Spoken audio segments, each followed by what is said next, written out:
한 해의 절반이 휙 지나갔습니다. 여러분에게 제가 여러분 오늘 맥주감사절인데 지나온 시간에 감사합시다 이렇게 말씀을 드리면 여러분 뭐라고 하시겠어요? 목사님 그래야죠. 근데 사실 뭐가 감사한지 모르겠어요. 코로나 때문에 뭐 되는 일이 없는 걸 뭘 감사해야 하나요? 그래도 여러분 이렇게 이야기해 보시지 않으실래요? 옆 사람에게 이렇게 이야기해 보십시다. 당신이 내 곁에 있어서 감사해요. 한마디 더 할까요? 당신이 나를 위해서 기도해 줘서 감사해요. 오늘 예수님이 이런 상황에서조차 감사하셨구나 싶은 대목을 찾아보려고 해요. 성경을 찾아보니까 예수님이 감사 기도드린 장면이 한 3군데 정도 나오더라고요. 예수님 맨 처음 감사하셨던 것은 베스다 광야예요. 그곳에서 예수님이 말씀을 전하자 참 많은 사람들이 모여들었어요. 식사 때가 지나서 많은 군중들이 배가 고프죠. 예수님이 제자들에게 말해요. 이 사람들에게 먹을 걸 좀 줘라. 가진 돈이 있나요? 이들 다 먹이려면 200데나리온, 우리 돈으로 한 2천만 원 정도 큰 돈이 필요한데 그 돈이 어디 있어? 그래서 예수님 차라리 이 사람들을 근방에 있는 농가나 마을에서 사 먹도록 보내시는 게 어떻겠습니까? 예수님이 아랑곳하지 아니하고 야 너희들이 먹을 걸 구해다 줘라. 할 수 없이 제자들이 군중 사이를 헤집고 다니면서 먹을 것을 좀 같이 나눠 먹도록 모아 봅니다. 결국 제자들은 다 빈손으로 돌아옵니다. 다만 안드레가 어떤 소년으로부터 물고기 2마리와 보리떡 5덩이를 가지고 옵니다. 제자들은 허탈하죠. 예수님도 어쩌면 실망스러웠을 거예요. 자기 것을 내놓는다는 게 이렇게 힘들까? 지금껏 서로 사랑하라고 서로 나누어 주라고 아무리 많이 가르쳐 주었어도 이렇게 사람들 마음이 야박할까? 근데 예수님은 많은 군중들의 이기적인 모습을 보지 않고 오히려 한 소년이 아낌없이 자기 것을 포기한 그 마음을 받으세요. 예수께서 빵을 들어 감사 기도를 드리신 다음에 많은 사람에게 나누어 주시고 물고기도 그와 같이 해서 그들이 원하는 대로 주셨다. 작은 것에 감사하자 기적이 일어난 것이죠. 그래서 작은 것이 5,000명을 먹이고 12광줄이 가득 남게 됩니다. 여러분 실망하고 책망하는 게 기적을 만들지 않아요. 작은 것에도 감사하니까 기적이 일어납니다. 아인슈타인은 이렇게 이야기해요. 인생에 2 종류의 삶이 있다. 하나는 기적 같은 건 없다. 다른 하나는 모든 게 다 기적이다. 근데 내가 생각하기에 인생은 모든 게 다 기적이다. 감사의 눈으로 보면 기적이 아닌 게 없어요. 저희 아버님이 치매로 누워 계실 때였어요. 치매 참 고약하죠. 아들인 저를 모시고 여태까지 살아왔는데 저를 몰라보죠. 며느리도 뭐 손자 손녀도 누군지 못 알아보았어요. 그런 지 벌써 5년이 지났을 때였어요. 근데 몇 년 만에 남아프리카 선교사로 일하는 제 여동생이 한국에 들어와서 아버지를 만났습니다. 참 우리 아버지를 만나면서 아빠 내가 누군지 알아요? 근데 내 딸이지 그러는 거예요. 아빠가 날 알아보네? 그럼 아빠 내가 어디서 왔어요? 남아공에서 왔지. 나도 갔었어. 얼마나 감사한지 눈물이 다 나더라고요. 아버지 얼마 못 사실 것 같아서 이국만리 아빠 만나러 온 거거든요. 치매로 못 알아보신다는 거 알고 기대 없이 온 거거든요. 근데 알아보시는 거예요. 나도 못 알아보는데 7, 8년 만에 만난 딸을 알아보시니 기적이 일어난 것이죠. 아주 작은 거죠. 여러분 딸을 보시고 나서 그때 뒤로 치매가 딱 사라졌다 이건 아니잖아요. 그리고 그 다음날 한 2, 3일 뒤에 또 아빠를 만나러 딸이 갔습니다. 아빠 나야 그랬더니 눈만 껌뻑껌뻑 누군지 또 몰라보시는 거예요. 여러분, 그런데도 남아공에서 온 딸을 알아보신 아버지가 감사하더라고요. 아니, 잠시라도 정신이 돌아와서 딸을 알아보게 하신 하나님께 진심으로 감사하더라고요. 여러분, 작은 것에 감사할 수 있게 되기를 바랍니다. 이런 말이 있어요. 별빛에 감사하면 하나님은 뭘 주셔? 달빛 주시고, 달빛에 감사하면요, 햇빛 주시고, 햇빛에 감사하면 영원한 천국의 빛을 주시는 줄로 믿습니다. 예수님이 두 번째로 감사했던 곳은 슬픔이 가득한 베다니에서였어요. 예수님 몸도 마음도 고단할 때 늘 찾아가는 게 이 나사로, 마르다, 마리아가 사는 베다니 마을 그 집이었습니다. 그런데 어느 날 나사로가 정말 알 수 없는 무서운 질병에 걸렸어요. 예수님이 오시면 이 오빠병이 나을 게 분명한데 오빠 숨이 간당간당한데 전가를 보낸 예수님이 오시질 않는 거예요. 하루가 지나 이틀. 결국 오빠 나사로는 견디다 숨을 거두고 맙니다. 예수님은 나사로를 무덤에 묻은 지도 사흘이 지나서야 오셨어요. 예수님 보자 마리아가 발을 붙잡고 덩거가 곁에 있던 동네 사람들도 덩달아 울죠. 예수님이 마음이 아파요. 나사로 어디에 두었느냐? 그들의 안내를 따라 나사로 무덤을 가면서 예수님도 흐르는 눈물을 주체를 못하셔요.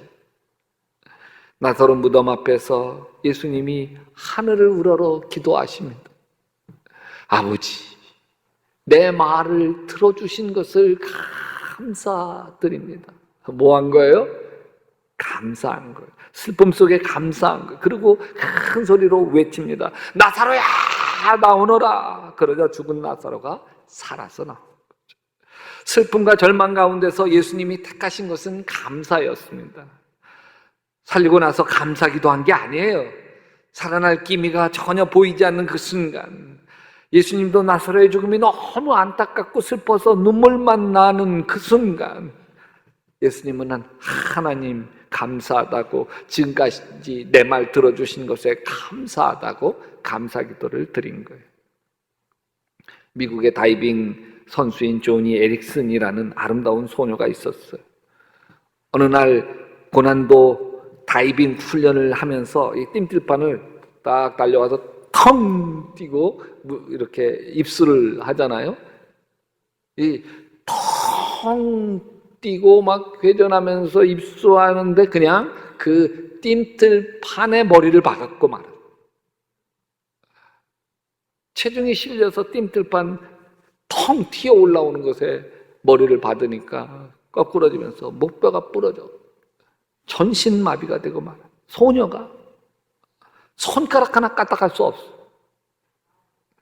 이렇게 사느니 죽는 게 낫죠. 절망과 눈물로 병원 생활을 하는데 옆에 있는 한 아주머니가 안타까운 마음으로 전도를 해요. 자매님, 하나님은 자매님을 사랑하십니다. 이 말을 듣는데 이 소녀 마음에 우라가 치밀러 올라. 하나님이 날 사랑한다고요? 아니, 사랑한다는 게 기껏 이거예요. 가서 아주머니 하나님께 전해주세요. 제발 날 사랑하지 말달라. 가만 내버려 달라고. 이 아주머니는 참 모진 말을 들었지만 묵묵히 조니를 도와주며 위로해 줍니다. 시간이 지나 조니의 마음이 열렸을 때 복음을 전합니다. 하나님이 자매님을 사랑하십니다. 그래서 예수님이 자매님을 위해 십자가에 돌아가셨습니다. 이 진심 어린 사랑과 전도에 이 소녀의 마음이 열렸어요. 이때 이 믿음 좋은 아주머니가 이런 말을 합니다. 조니, 만일 조니가 이런 고난 속에서도 하나님 앞에 감사할 수 있다면 조니 자매님은 하나님이 놀라우게 쓰실 거예요. 이게 마음에 쑥 들어왔어요. 결심을 해요. 좋다. 내가 이를 악물고 감사해 보겠다. 그리고 하나님께 이렇게 기도해요. 하나님, 무조건 하나님께 감사합니다. 제가 전신마비인 게 감사합니다. 아니, 그렇게 말하고 나니까 전신마비가 뭐가 감사해? 좀 멋쩍더래. 쑥스럽더래. 그래도 입으로 고백하기 시작했어. 하나님 감사합니다. 아멘. 다 감사합니다. 아멘. 내 인생의 불행도 감사합니다. 아멘. 전신마비도 감사합니다. 아침에 눈을 뜰 수 있어 감사합니다. 숨을 쉴 수 있어 감사합니다. 하나님이 내 아버지 되어 감사합니다. 예수님이 내 안에 계셔서 감사합니다. 이렇게 감사를 선포하기 시작했어요. 그러자 이상하게 조금씩 마음속에 있던 원망이 사라지기 시작하더래요. 사고를 당한 뒤로부터 온 세상이 저주스럽기만 했는데 저주스러운 마음이 씻겨지면서 마음이 편해지기 시작하더래요. 그리고 갑자기 자기도 예수님을 위해서 뭔가 하고 싶은 마음이 생기는데 뭘 할 수 있겠어요? 손가락 하나 발가락 하나 까딱할 수 없는데. 근데 가만히 생각해 보니까 자기가 목은 가눌 수 있더래요. 그래서 입을 사용할 수 있어서요. 그래서 이를 악물고 붓을 입에다가 억물었어. 그리고는 그림을 그리기 시작했어. 예수님을 입으로 그리기 시작했어. 구족화가가 된 것이죠. 근데 이 소녀가 그림을 그리고 나서는 꼭 그 안에다가 PTL이라고 하는 이니셜을 써요. Praise the Lord. 주님을 찬양하라 라는 글귀예요.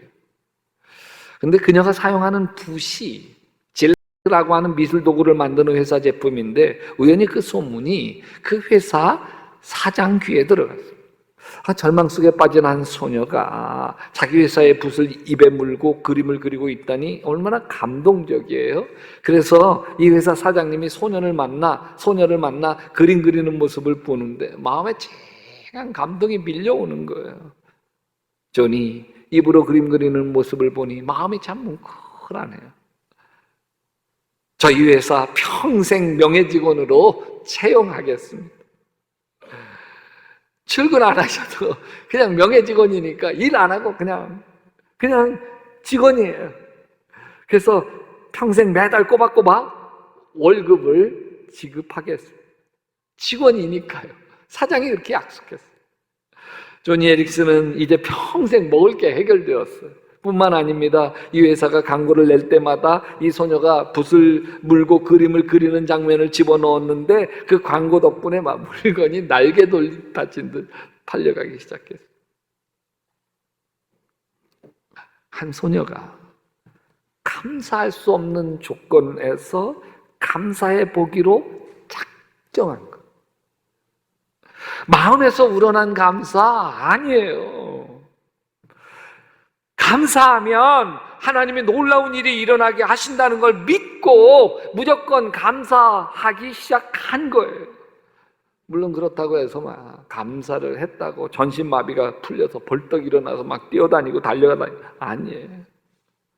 근데요, 전신마비로 인해 밀려온 불행, 죽고만 싶다는 절망, 이게 감사하기 시작하면서부터 사라지기 시작한 거예요.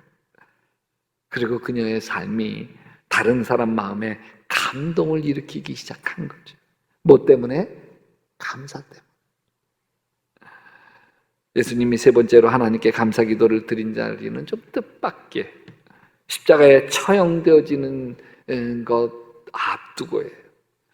예수님도 이거 십자가 처형은 피하고 싶었죠. 그래서 하나님께 기도를 합니다. 겟세마네 동산에 기도로 하러 올라가면서 제자들에게 내 마음이 괴로워 죽겠다.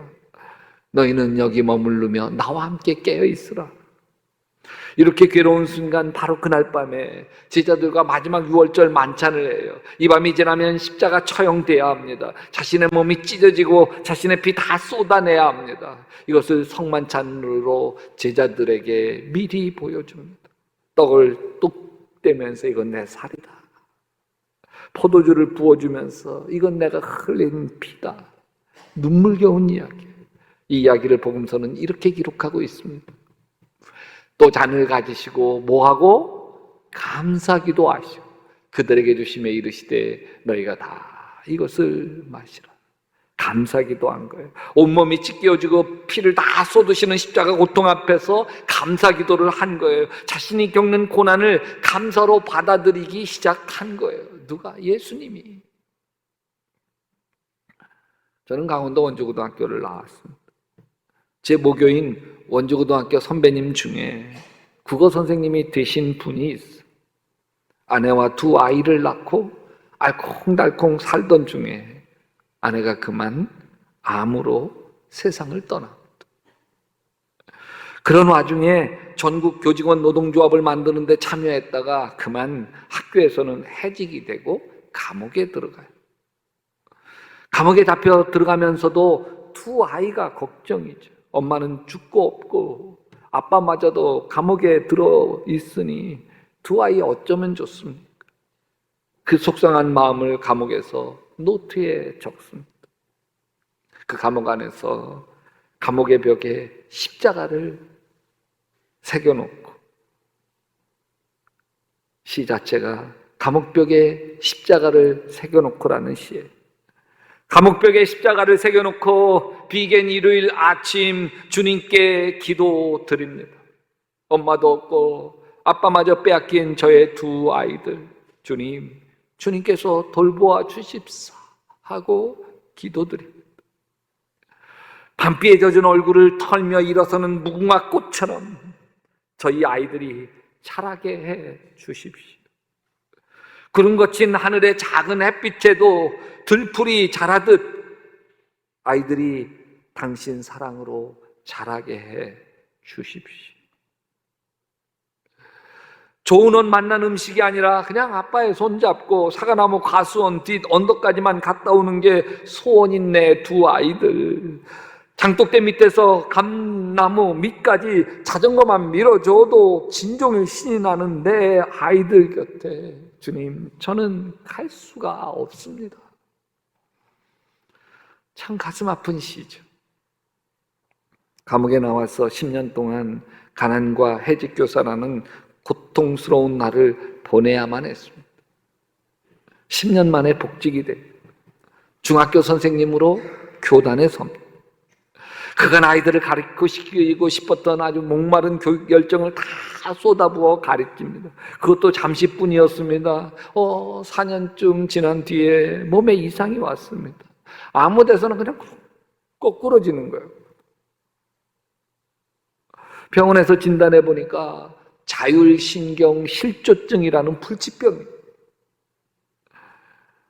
교탁에 서서 가르치다가도 그냥 거꾸러져 쓰러져 버리니 도저히 더 이상 아이들을 가르칠 수가 없어요.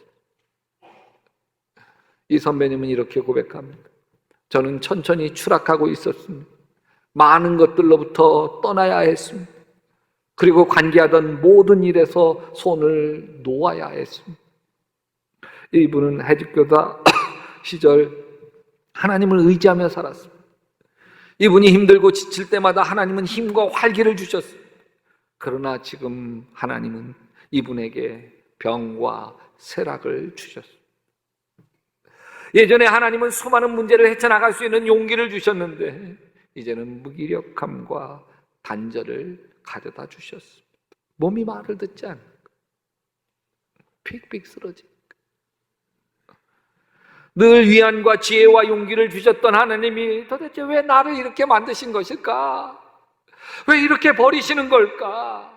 아니 내가 뭘 잘못한 것일까? 산속 깊이 들어가 요양하며 살았습니다. 3년이 지났습니다. 5년이 지났습니다. 산속에 들어앉아 혼자 조용히 죽음을 기다리며 지내하였습니다. 이렇게 이제 인생이 끝나가고 있었습니다. 근데 가만히 생각해 보니 지금 아무 희망이 없는 바로 이 시간도 그래, 내가 시를 쓰잖아. 축복의 시간이라는 생각이 들더래요. 가만히 생각해 보니까 지금까지 살아오면서 겪었던 수많은 고통도 그게 그냥 고통, 재수 없는 일이 아니라 그게 축복이었네 싶더래요. 다 감사한 일이구나. 이게 다 하나님의 축복이었구나. 가난했던 젊은 시절에 가난과 외로움도 나를 강한 사람으로 빚어내는 축복이었구나. 아내가 먼저 세상을 떠나는 좌절과 절망의 시간도 내가 인생이 무엇인지, 삶이 무엇인지 눈을 뜨게 만드는 축복의 시간이었구나. 교단에서 해직되고 감옥에 가고 시련과 역경이 밀려오고 결국 질병에 무너지게 된 것도 나 자신이 성숙하게 빚어지게 하는 참 고마운 축복이었구나. 산속에서 죽음의 시간을 기다리는 이 고요한 시간에 축복이라는 시를 씁니다. 축복. 이른 봄에 내 곁에 와 피는 봄꽃만 축복이 아니다. 내게 오는 건 다 축복이야. 고통도 아픔도 축복이었다. 육신의 질병이 조금 들었다고 어이 불행이란 말하랴. 내게 오는 건 통증조차도 축복이다. 죽음도 통곡도 축복으로 바꾸어 오지 않았는가. 이범 어찌 매화꽃만 축복이랴. 내게 오는 건 시련도 비명도 다 축복이다. 여러분, 고난도 축복이라고 다 감사한 일이라고 고백하는 이 선생님에게 기적이 일어나기 시작을 했어요. 이상하게 몸이 회복되기 시작한 거예요. 자율신경실조증이라는 불치병이 치유되기 시작한 거예요. 결국 보은 산골에서 10년 만에 건강을 다시 찾아서 회복하고 나왔습니다. 누군지 아세요? 접시꽃 당신 도종환 시인의 이야기. 지금 현직 국회의원인 거 아시죠? 몇 년 전에는 문화체육관광부 장관이 되어서 평창 동계올림픽을 성공적으로 치러내기도 했어요. 고난도 축복이라고 짊어져야만 하는 십자가도 다 감사라고 고백할 때 기적이 일어나는 거예요. 여러분에게 물어요. 지금 가난도 감사할 수 있나요? 지금 질병도 감사할 수 있으세요? 지금 몸에 장애가 있어도 감사할 수 있으세요? 지금 사업이 참 흔들리고 어려워도 감사할 수 있으세요? 직장에서 밀려났어도 감사하실 수 있으세요? 사랑으로 시작했다가 갈라서고만 지금의 아픔도 감사할 수 있으세요? 아니, 내가 짊어지고 가는 내 인생의 그 무거운 십자가, 그게 배우자이든 그게 내 자식이든 그게 가난이든 감사할 수 있으세요? 여러분, 지금 우리가 겪는 이 고난에도 감사할 수 있다면, 이 고난 때문에 내 처지가 비관되고 내 인생이 저주스러웠던 마음이 사라지기 시작할 거예요. 나만 불행하게 사는 것 같았던 절망이 사라지기 시작할 거예요. 왠지 모를 마음의 평안이 찾아오기 시작할 거예요. 그러면서부터 감사가 기적을 잉태하는 놀라운 일이 일어날 줄로 믿습니다. 하나님은 결국 불행을 축복으로, 아멘, 고난을 영광으로 바꾸어 주실 줄로 믿습니다.